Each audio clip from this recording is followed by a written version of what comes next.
Hello everyone, this is Syed Tanaeem Ahmed from spoken English channel. आज के इस वीडियो में हम आपके लिए लेकर आए हैं ग्रामर का सबसे इम्पॉर्टेंट टॉपिक टेंस। जब टेंस की बात आती है तो स्टूडेंट सोचते हैं इसको तो हम सालों से पढ़ते आ रहे हैं, रटते आ रहे हैं, पर आज तक हमारे टेंस समझ में नहीं आए। डोंट वरी, इस वीडियो को एंड तक देखिए। मेरा वादा है आज आपको टेंस का कॉन्सेप्ट बिल्कुल क्लियर हो जाएगा। तो आइए शुरू कर लेते हैं। टेंस को समझने से पहले टेंस का मीनिंग जानना बहुत ज़रूरी है। टेंस कहते किसको हैं? देखिए, टेंस इंग्लिश ग्रामर के ऐसे रूल्स हैं जो हमें बताते हैं कि कोई काम कौन से वक्त में हुआ है और कितना हुआ है। तो हमें टेंस से दो बातों का पता चलता है। एक तो पता चलता है हमें टाइम का, और एक हमें पता चलता है वर्क का। अब बात आती है टाइम की। टाइम कितने होते हैं? सोचिए ज़रा, टाइम कितने होते हैं? एक तो टाइम अब का है, एक वो टाइम है जो गुजर गया, एक वो टाइम है जो आएगा। तो टाइम तीन तरह के होते हैं। जो अब का टाइम है, जो चल रहा है, इसको तो कहते हैं हम प्रेजेंट, और जो गुजर गया उसको कहते हैं हम पास्ट। एक जो आएगा उसको कहते हैं हम फ्यूचर। तो टाइम कितने हुए? तीन, प्रेजेंट, पास्ट, फ्यूचर। अब बात कर लेते हैं वर्क की। वर्क कितने तरह के होते हैं इसको हम एग्जाम्पल से समझते हैं। जैसे मैं ये बोलूं, मैं आपको पढ़ाता हूं, मैं आपको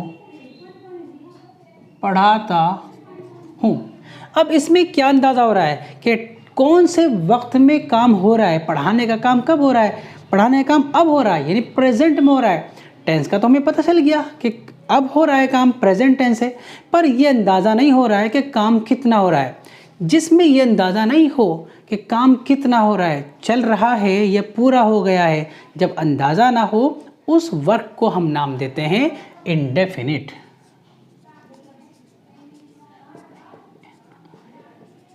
यानी जो डेफिनिट नहीं है वो इंडेफिनिट है। अगर मैं ये बोलूँ कि मैं आपको पढ़ा रहा हूँ, तो इसमें क्या अंदाज़ा हो रहा है? काम कितना हुआ है? काम तो चल रहा है। जब ये अंदाज़ा हो कि काम चल रहा है, लगातार चल रहा है, उसको हम नाम देते हैं कंटिन्यूअस,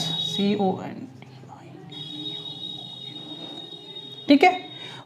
और अगर मैं ये बोलूँ कि मैं आपको पढ़ा चुका हूँ, इसमें क्या अंदाज़ा हो रहा है? इसमें यह अंदाज़ा हो रहा है कि काम फिनिश हो गया, कंप्लीट हो गया। जब ये अंदाज़ा हो कि काम पूरा हो गया है, उस वर्क को हम नाम देते हैं परफेक्ट, ठीक है। और इसी तरीके से अगर मैं ये बोलूँ, मैं आपको 5 मिनट से पढ़ा रहा हूँ, इसमें क्या अंदाज़ा हो रहा है? इसमें यह अंदाज़ा हो रहा है कि काम कुछ टाइम से चल रहा है। तो इस वर्क को हम नाम देते हैं परफेक्ट कंटिन्यूअस।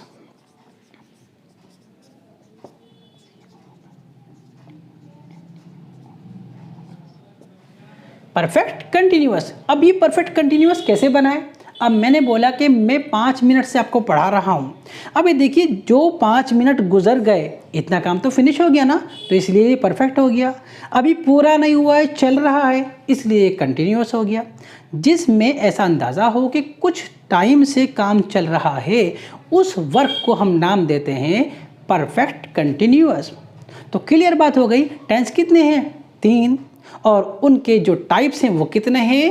कितने हुए? 1 2 3 4। तो हमारे टाइप्स हो गए 4। तो ये बात क्लियर हो गई। टेंस 3 है, प्रेजेंट, पास्ट, फ्यूचर। और इनके प्रकार, इनके टाइप्स कितने हैं? 4 हैं। इंडेफिनिट, कंटिन्यूअस, परफेक्ट और परफेक्ट कंटिन्यूअस। अब ये प्रेजेंट में, जिस तरीके से प्रेजेंट में ये प्रकार हैं, ये टाइप्स हैं वर्क के, इसी तरीके से पास्ट में भी होंगे और फ्यूचर में भी होंगे। Past indefinite, past continuous, past perfect continuous, future indefinite, future continuous, future perfect continuous. तो हमने जान लिया कि टेंस होते हैं 3 और उनके जो टाइप्स होते हैं वो 4 होते हैं।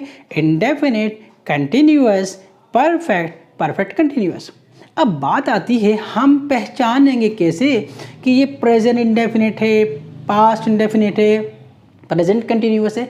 कैसे पहचानेंगे उसको भी हम आपको समझाते हैं। देखिए, हमें ये कैसा अंदाज़ा होगा ये सेंटेंस प्रेजेंट टेंस का है, पास्ट का है या फ्यूचर का है? इसको देखने के लिए, एकदम से समझने के लिए बस हमें ये चीज़ ध्यान रखना है कि प्रेजेंट टेंस की जो हेल्पिंग वर्ब होती है वो होती है डू या फिर डज। इसी तरीके से इज़, आर, एम, हैव या फिर हैज़। इसी तरीके से पास्ट की जो हेल्पिंग वर्ब होती है वो होती है डिड, वॉज, वर या फिर हैड। फ्यूचर की हेल्पिंग वर्ब क्या होती है? विल या फिर शैल। बस हमें हेल्पिंग वर्ब देखनी है और हमें अंदाज़ा हो जाएगा कि ये टेंस कौन सा है। इसको एग्जांपल से समझ लेते हैं। जैसे मान लीजिए मैं बोलूँ I do not go there, मैं वहाँ नहीं जाता हूँ। अब इस सेंटेंस को हम देखकर कैसे पहचानेंगे कि ये प्रेजेंट का है, ये पास्ट का है, ये फ्यूचर का है? हमें क्या देखना है? हेल्पिंग वर्ब देखनी है। हेल्पिंग वर्ब क्या है इसमें? डू आ रही है। डू क्या में आती है? डू तो प्रेजेंट में आती है, तो ये तो क्लियर हो गया कि प्रेजेंट टेंस का है। अब ये अंदाज़ा करना है कि वर्ब कौन से तरह का है, इंडेफिनिट है, कंटिन्यूअस है, परफेक्ट है, परफेक्ट कंटिन्यूअस है। वो हम कैसे अंदाज़ा करेंगे उसको भी बताते हैं। हमें देखनी है मेन वर्ब। देखिए मेन वर्ब जो है इसकी भी 3 फॉर्म होती हैं, फर्स्ट, सेकंड, थर्ड। अगर हमें फर्स्ट फॉर्म दिखाई दे तो फर्स्ट फॉर्म देखते ही समझ जाइए ये इंडेफिनिट टेंस है। फर्स्ट फॉर्म में आईएनजी लग रही है तो वो कौन सा टेंस है? वो कंटिन्यूअस है, वो लगातार काम हो रहा है। इसी तरीके से हमें थर्ड फॉर्म दिखाई दे रही है। थर्ड फॉर्म देखते ही समझ जाइए कि वो परफेक्ट है। वर्ब की तीसरी फॉर्म यानी आखिरी फॉर्म क्या में लगेगी? परफेक्ट टेंस के अंदर। तो हमें क्या पता चला? हेल्पिंग वर्ब देखें तो हमें पता चल जाएगा ये टेंस कौन सा है, प्रेजेंट है, पास्ट है या फ्यूचर है।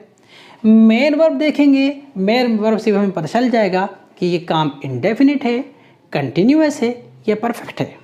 आज हमने क्या सीखा है? आज मैंने सीखा है कि टेंस कितने होते हैं। टेंस तो 3 होते हैं, प्रेजेंट, पास्ट, फ्यूचर। इनके टाइप्स किस तरीके से बनते हैं? ये कितने होते हैं? ये 4 होते हैं, indefinite, continuous, perfect, perfect continuous. ये तो हमने बड़ी आसानी से सीख लिया है। अब हम आइंदा वीडियोस के अंदर हम आपको एक एक टेंस को डिटेल में समझाएंगे, इसके स्ट्रक्चर कैसे बनते हैं, किस तरीके से ये यूज़ होता है। तो आप हमारे साथ बने रहिएगा। Till then, all the best.